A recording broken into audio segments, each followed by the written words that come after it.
오늘 함께 보실 말씀을 저희가 함께 교독하도록 하겠습니다. 베드로전서 5장 1절에서 5절 말씀입니다.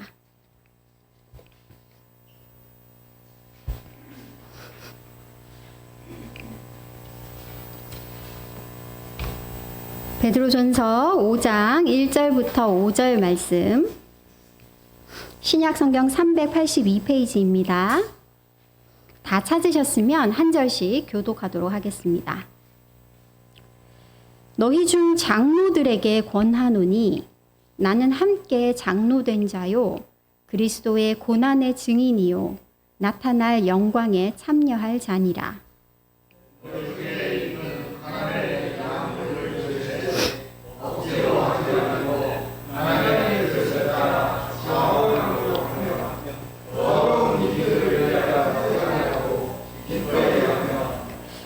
맡은 자들에게 주장하는 자세를 하지 말고 양무리의 본이 되라.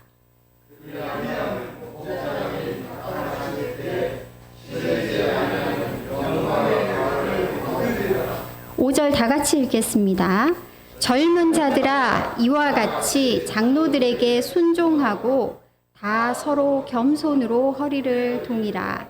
하나님은 교만한 자를 대적하시되 겸손한 자들에게는 은혜를 주시느니라. 아멘. 오늘은 하나님의 뜻을 따라 자원함으로 라는 제목으로 베드로전서 5장의 말씀을 함께 살펴보려고 합니다. 이 오늘 본문에서 베드로는 특별히 교회의 장로된 자들에게 권면을 하고 있습니다. 그런데 오늘 본문의 말씀을 잘 살펴보면 이 본문의 메시지는 단순히 교회의 장로들에게만 적용될 수 있는 메시지가 아니라 하나님이 맡기신 양들을 보살피고 세우고 사랑하는 우리 모든 성도들에게 적용될 수 있는 메시지다라고 여겨집니다. 그래서 오늘 말씀을 나에게 주시는 말씀으로 생각하시고 함께 살펴보기를 원합니다. 이 오늘 베드로가 주는 이 메시지는 세 가지 초점으로 요약될 수 있을 것 같습니다. 총 세 가지입니다. 권면하는 내용이. 첫 번째 권면하는 내용이 무엇이냐면 억지로 하지 말고 자원함으로 하라. 두 번째 권면하는 내용은 이득을 위해서 하지 말고 기꺼이 하라. 그렇죠? 이제 3절로 넘어가 보면 세 번째 권면이 나오는데 주장하는 자세를 하지 말고 본이 되라. 이렇게 총 세 가지의 권면이 오늘 본문 속에 등장합니다. 양무리를 돌보고 세우고 사랑하는 자들에게 주시는 이 권면의 말씀을 하나하나 살펴보도록 하겠습니다. 첫 번째 말씀, 억지로 하지 말고 자원함으로 하라라는 말씀을 살펴보겠습니다. 억지로 하다라는 이 말은 강제당해서 어쩔 수 없어서 하다라는 뜻을 가지고 있는 단어입니다. 이 단어가 성경 속에 어디에 쓰였냐면 사도행전 26장 11절에 바울이 회심하기 전에 무엇 했습니까? 예수 믿는 유대인들을 잡아 죽이는 일에 앞장섰습니다. 그때 바울이 사도행전 26장을 보면 자기가 했던 일들을 고백하는 장면이 나오는데 이때 이 단어가 쓰였습니다. 뭐라고 얘기하냐면 내가 회당에서 여러 번 그들을 형벌하여 강제로 모독하는 말을 하게 하고 라고 할 때 강제로 하다라는 이 단어가 쓰였습니다. 예수 믿는 유대인들이 그때 당시는 사울이죠. 사울이 형벌하여서 40에 하나 감한 태형을 할 수 있었습니다. 회당에서. 매를 맞고 죽을 위협 앞에서 억지로 하기 싫지만 어쩔 수 없어서 예수를 모독하고 교회를 모독하는 말을 하다라고 할 때 이 단어가 쓰였습니다. 또 이 억지로 하다라는 단어가 어디 쓰였냐면 갈라디아서 2장을 보시면 교회 안에 이방인 그리스도인들이 들어왔는데 유대인 그리스도인들이 그들을 억지로 할례받게 하다라고 할 때 이 단어가 쓰였습니다. 받고 싶지 않은데 교회의 주도권을 가진 사람들이 유대인 그리스도인들이다 보니 이 교회를 계속 다니려면 이 공동체에서 쫓겨나지 않으려면 어쩔 수 없이 강제로 할례를 받다라고 할 때 이 단어가 쓰인 겁니다. 예수님을 따라 나선 베드로가 양무리를 치고 사랑할 때에 아마 억지로 하지 않았을까라는 생각을 해보게 됩니다. 예수님께 나와서 병고침을 얻으려고 수많은 사람들이 찾아왔습니다. 하루 종일 병자들과 귀신 들린 자들에게 시달렸는데 밤이 되면 좀 쉬어야 되지 않습니까? 그죠? 밤늦게까지도 몰려드는 양무리들을 베드로는 처음에는 억지로 그들을 사랑하고 섬겼을 것이다 라고 생각됩니다. 자신이 모든 걸 버리고 제자로, 예수님의 제자로 따라왔으니까 그 의무감에 혹시나 내가 이 일을 하지 않으면, 이 사람들을 섬기는 일을 놓아버리면 예수님의 나라에서 받을 그 상급을 놓치게 될까봐 두려워서 자기가 하고 싶지 않은데 억지로 어쩔 수 없이 양무리들을 섬겼을 것이다 라고 생각이 됩니다. 근데 오늘 본문 속에 베드로가 억지로 하지 말고 라고 억지로 하다와 반대되어지는 개념을 이야기합니다. 2장 2절 보시면 2절 너희 중에 있는 하나님의 양무리를 치되 억지로 하지 말고 하나님의 뜻을 따라 자원함으로 하라 라고 되어 있습니다. 어쩔 수 없이 의무로 강제로 억지로 하다라는 말에 반대되는 말이 뭡니까? 자원함으로 하다라는 겁니다. 내가 원해서 스스로 하다라는 뜻을 가진 단어입니다. 그런데 오늘 본문 보면 이 자원함으로 하다 앞에 어떤 표현이 붙어 있습니다. 어떤 표현이 붙어 있습니까? 하나님의 뜻을 따라 자원함으로 하다라고 되어 있습니다. 무슨 얘기입니까?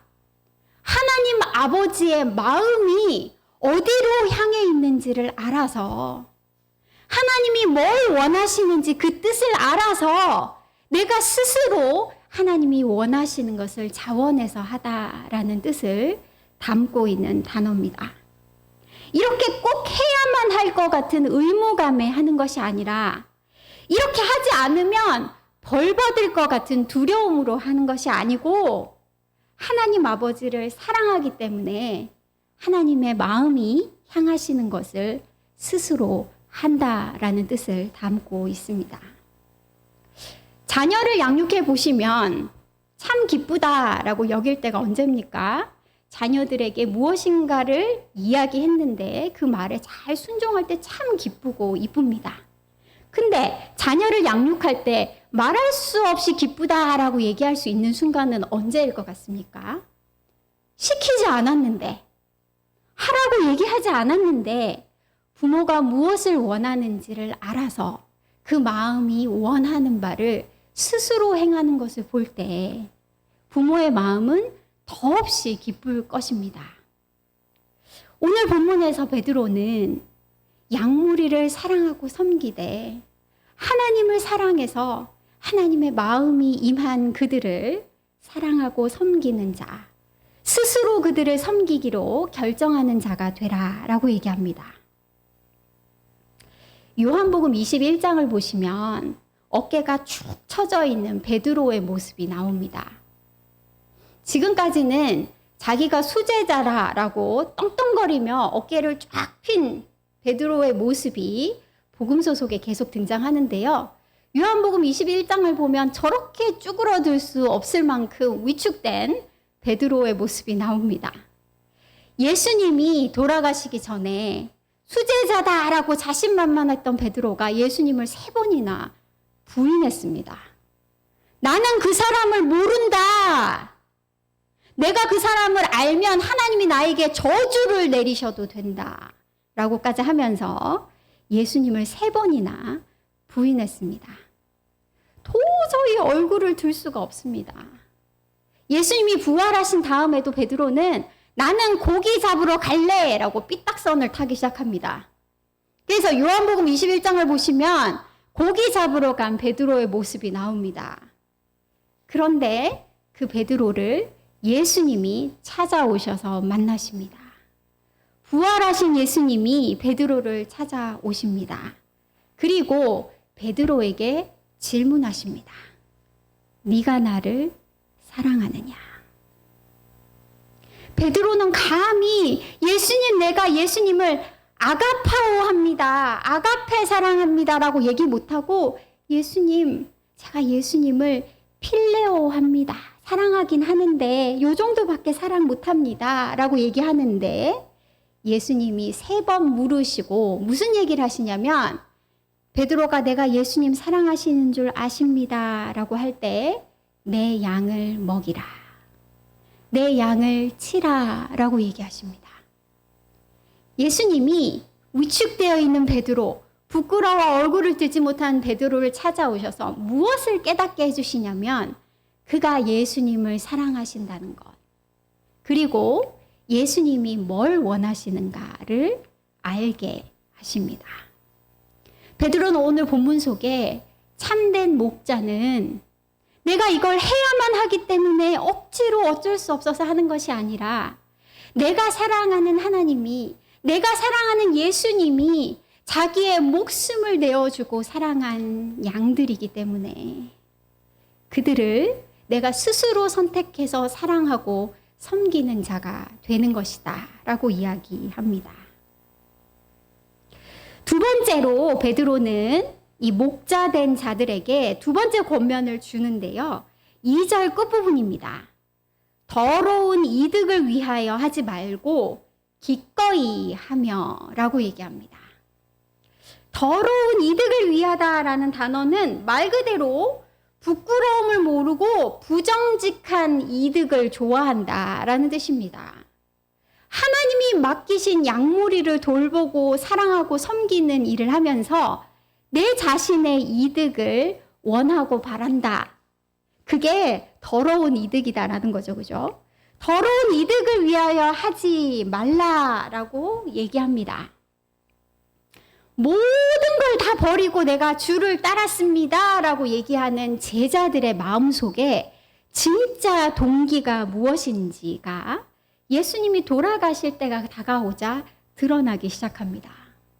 세베대의 아들 베드로 못지않게 우리가 예수님의 수제자다라고 외칠 수 있는 야고보와 요한의 어머니가 예수님을 찾아와서 이렇게 얘기합니다. 예수님, 당신의 나라에서 내 아들 하나는 당신의 오른쪽에 또 다른 아들 하나는 당신의 왼쪽에 앉혀주십시오 라고 요구합니다. 그게 이 어머니 혼자 생각이었을까요? 야고보와 요한이 바랬던 진짜 마음인 겁니다. 그런데 여러분, 이 야고보와 요한뿐만이 아니라 어머니까지 동원해서 이렇게 로비를 한 야고보와 요한을 향해서 화가 난 제자들, 화가 났던 베드로도 그들도 역시 진짜 마음의 동기는 내가 이렇게 모든 걸 버리고 예수를 쫓았는데 나에게 좋은 걸 주실 것이다. 그의 나라가 임하면 내가 높은 자리를 하나 차지할 수 있을 거다라는 것이 마음의 진짜 동기였던 겁니다.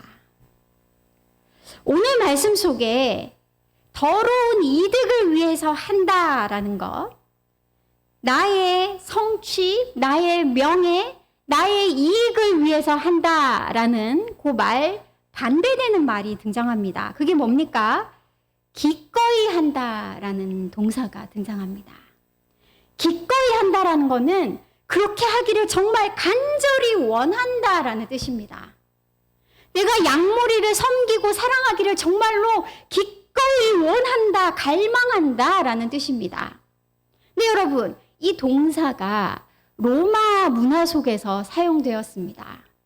당시에 예수님과 이 베드로 시대에 이 단어가 로마 문화 속에서 어떻게 사용됐냐면 참된 후원자의 마음을 지칭할 때 사용되었습니다. 로마 시대에 그 사회의 근간을 이루는 게 뭐였냐면 후원자와 피보호자의 관계였습니다. 사실 옛날에 우리 조선시대 이럴 때도 이런 관계들이 있었던 것 같아요. 제 기억에. 고대 사회 속에서는 힘을 가진 사람이 자신을 따르는 사람들을 돌봐주고 경제적으로 이득을 주고 짝도 지어주고 가정사 문제들도 해결해주고 이런 일을 했던 것이 정치적으로 권력이 있고 힘이 있는 후원자들이 했던 일입니다.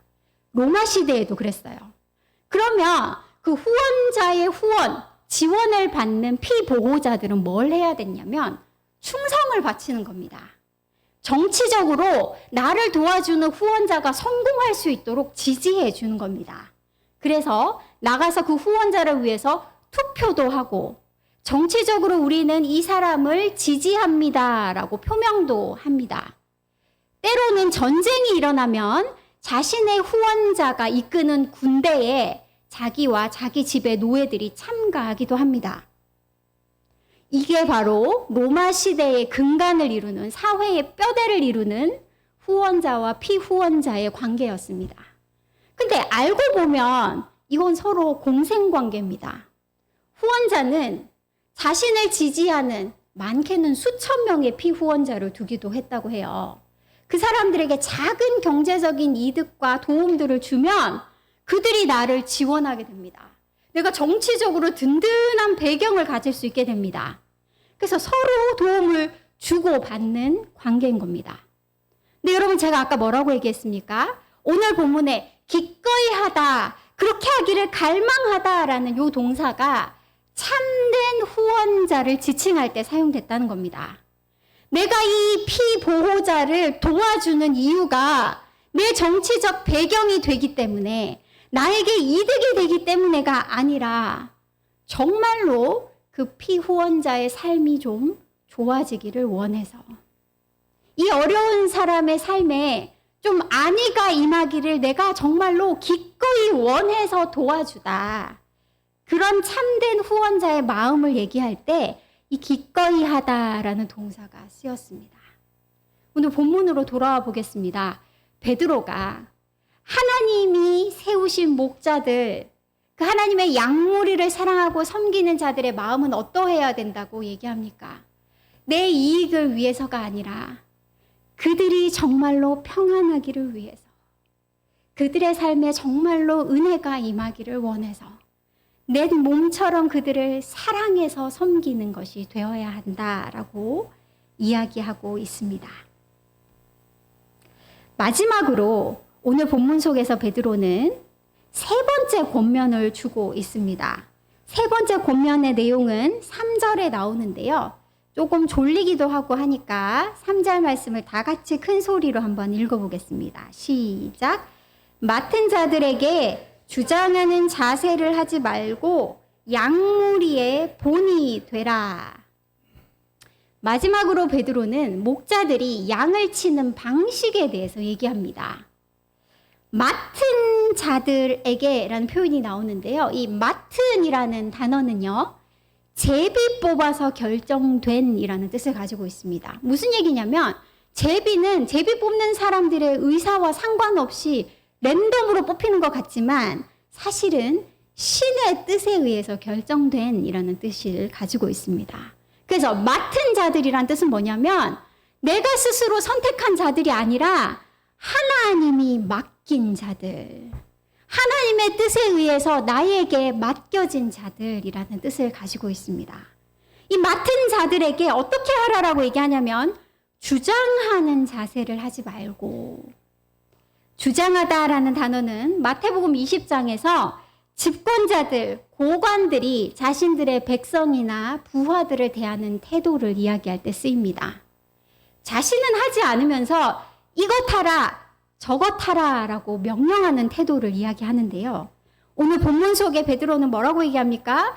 주장하는 자세를 하지 말고 양무리의 본이 되라 라고 얘기합니다. 베드로전서 2장에서 베드로는 예수님이 바로 이러한 본을 보이신 분이시다라고 얘기했습니다. 길을 잃은 양무리들을 향해서 이쪽으로 가라라고 손가락으로 가리키는 것이 아니라 참된 목자 되신 예수님이 하신 것은 양들이 져야 할 짐을 예수님이 대신 지셨습니다. 양들이 맞아야 될 채찍을 예수님이 대신 맞으셨습니다. 양들이 가야 할 길을 예수님이 먼저 가셔서 앞서 가셔서 본이 되셨다라고 얘기합니다. 베드로가 얘기하는 이 세 번째 권면은 무엇을 얘기하고 있습니까? 본이 된다라는 것은 나를 내려놓는 희생을 요구한다라는 것입니다. 저쪽으로 가라라고 손가락으로 가리키는 것이 아니라 내가 직접 그들의 짐을 대신 지고 그들이 맞아야 될 채찍을 지고 그들이 가야 될 길을 앞서가는 본이 되는 자가 되어야 된다라고 베드로는 이야기합니다. 오늘 본문의 말씀을 정리하기 전에 베드로가 어떻게 이렇게 참된 목자가 될 수 있었을까? 어떻게 이렇게 하나님을 사랑해서 자원하여서 하나님이 원하시는 대로 양들을 사랑하는 자가 되고 내가 무엇을 얻을 수 있기 때문에 내 명예가 높아지기 때문에 내가 원하는 소원이 성취되기 때문에가 아니라 그 양들을 정말로 사랑해서 그들의 안위와 평안과 은혜를 위해서 그들을 섬기고 사랑하는 자가 되고 그냥 손가락으로 가야 될 길을 가리키는 게 아니라 내가 그들의 짐을 지고 그들의 채찍을 맡고 나를 내려놓고 희생하는 것으로 그들을 섬기고 사랑할 수 있는 자가 되고 이것이 참된 목자다라고 얘기하는데 베드로가 어떻게 이런 참된 목자가 될 수 있었을까라는 힌트가 베드로전서 5장 1절 속에 베드로가 자기 자신을 소개하는 내용 속에 담겨 있는 것 같습니다. 베드로는 자신을 이렇게 소개합니다. 나는 함께 장로된 자요 그리스도의 고난의 증인이요 나타날 영광에 참여할 자니라 라고 자신을 소개합니다. 베드로는 자신을 그리스도의 고난의 증인이다 라고 얘기합니다. 예수님이 양 한 마리를 위해 잃어버린 양을 구하기 위해 자신의 살과 피를 찢어주신 것을 베드로는 직접 목격한 사람입니다. 예수님이 그 몸에서 물과 피 한 방울 남기지 않고 모두 쏟으시며 고통받으시는 것을 눈앞에서 생생히 목격한 자입니다.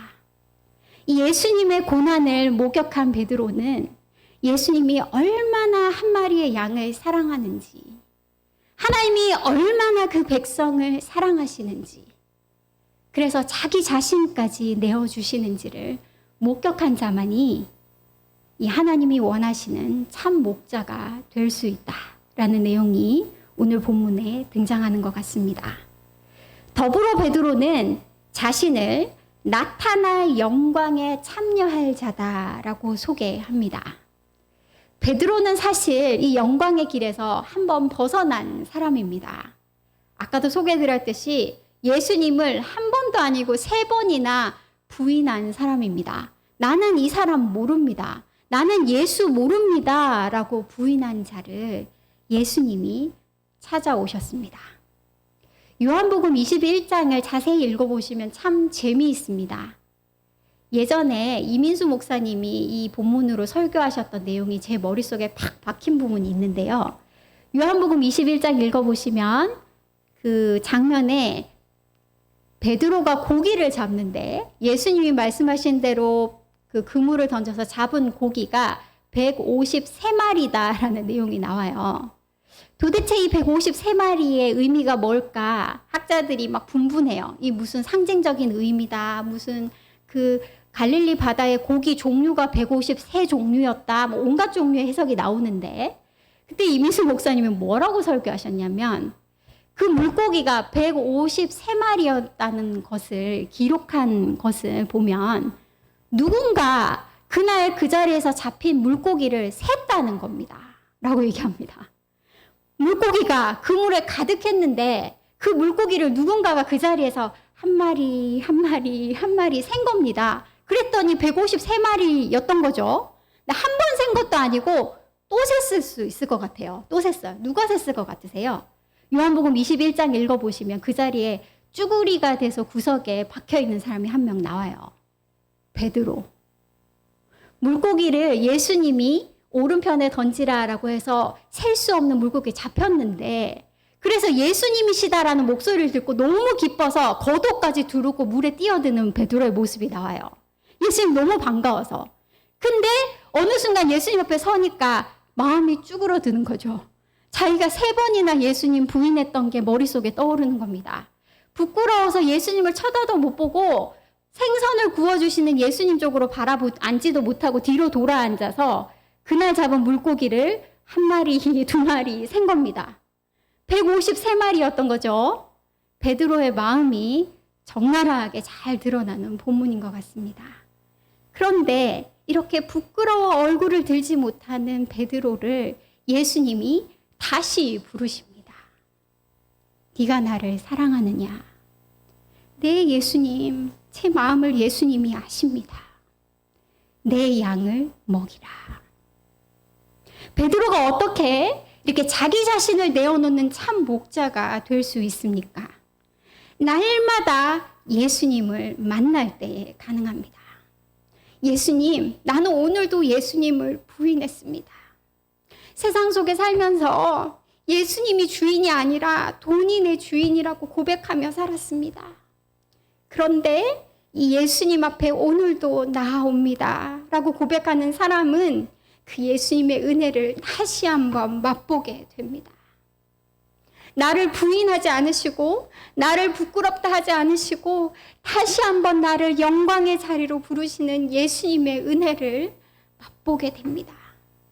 그럴 때에 이 사람이 참된 목자로 설 수 있게 됩니다.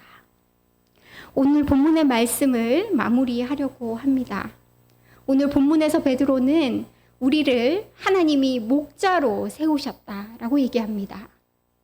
예수님은 자신의 생명을 내어주시고 한 마리 한 마리의 양들을 구하셨습니다. 그리고 그 양들을 돌보는 일들을 우리에게 맡기셨다라는 겁니다. 예수님이 생명처럼 사랑하신 자들을 우리에게 맡기셨습니다. 그들을 예수님처럼 내 생명을 내려놓고 내 이익을 내려놓고 나를 내려놓고 사랑하고 섬기는 자들이 되어야 합니다. 그런데 여러분, 이 일은 우리의 힘으로 할 수 없습니다. 베드로처럼 십자가에 달려서 피를 흘리시고 돌아가시는 예수님을 날마다 목격해야 됩니다. 오늘도 예수님을 3번이나 부인했음에도 나를 사랑한다 얘기하시고 나에게 귀한 사명을 다시 한번 맡기시는 예수님의 은혜를 날마다 만나시고 체험하시고 맛보셔야 합니다. 지난 시간에도 말씀드린 것처럼 여러분 바쁘셔서 교회 재단을 찾아 나오지 않으셔도 괜찮습니다. 계신 곳에서 두드리시고 구하시고 찾으시기 바랍니다. 예수님은 어느 곳에서나 여러분들의 목소리를 들으시고 찾으시고 구하시는 여러분들의 간절함을 보시고 오늘도 만나주시고 오늘도 새로운 은혜를 부어주시고 오늘도 성령의 충만함을 부어주시고 우리를 다시 한번 이 영광의 길로 초대하실 것입니다. 날마다 이 은혜의 길로 나아가는 저와 여러분이 되기를 간절히 소망합니다. 이 시간